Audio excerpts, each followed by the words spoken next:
Hey, how's it going, everyone? Just back in with another of the sequence of the end times in Matthew 22. So this one spans a few chapters, but it's incredible. I think it'll give people a new perspective on verses that we've probably read and heard, but understand that a lot of what Jesus says is prophetic, and it's incredible to see that now and, everywhere, that he's speaking. It's absolutely incredible. So Matthew 22:44, 66. Okay, so there's double meaning here. So 44 references God's elect, and then 22 plus 44 is when this is going to happen in the end times. Okay, so Matthew 22:44, the Lord said to my Lord, sit at my right hand until I put your enemies under your feet. I want people to know this is double meaning. Okay, so it's what he's saying, that certain people will be above their enemies, but it's literal.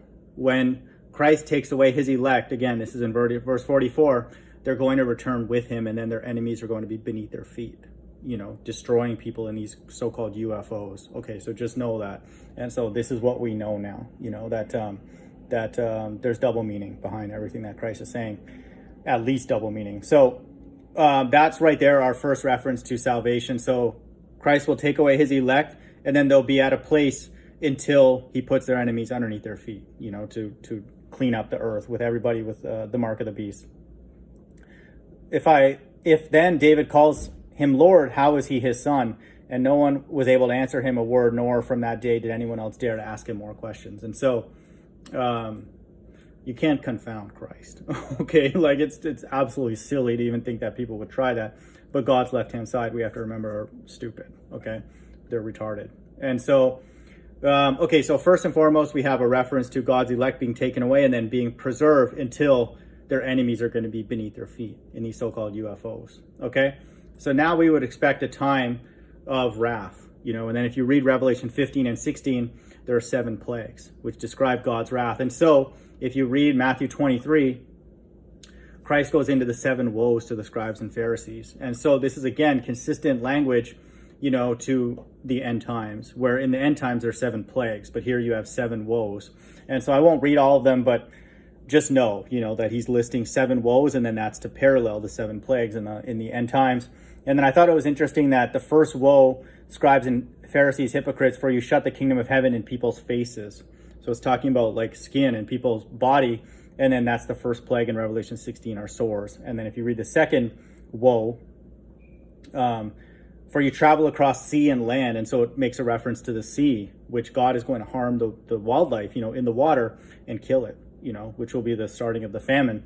And so I just thought that was interesting. The first 2 woes have parallels to the first 2 plagues, in Revelation 16. So I'm not going to read all these, but again, there are 7 woes. And then after that, we should have another reference to Christ returning. And not a big shocker, we do. Matthew 23:37, O Jerusalem, Jerusalem, the city that kills the prophets and stones those who are sent to it. How often would I have gathered your children together as hens together her brood under her wings, and you were not willing. See, your house is left to you desolate. For I tell you, you will not see me again until you say, blessed is he who comes in the name of the Lord. That's the lament over Jerusalem. So that's a reference to the Middle East, where Christ will return with his elect for this battle in Armageddon. And then, like he says here, for I tell you, you will not see me again until you say, blessed is he who comes in the name of the Lord. And so this is Christ returning in the Middle East with his elect. And so, because they're taken away, and then now their enemies are going to be beneath their feet. So after that, we should have a reference to, in this one, it doesn't actually go into the kingdom, because then it goes into Matthew 24, which is like the signs of the end of the age. But it has a reference here to destruction. So Matthew 24:1, Jesus left the temple and was going away.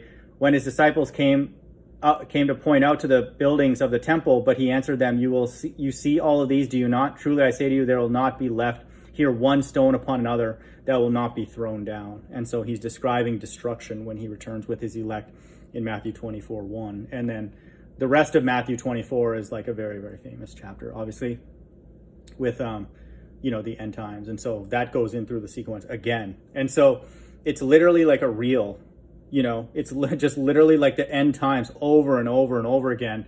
If you read the Gospels with new eyes, like I have, in the last little while. And so Matthew, beginning in 22:44 all the way to 24:1, describes the sequence of the end times again. It's amazing. Hope everyone's doing well. Bye.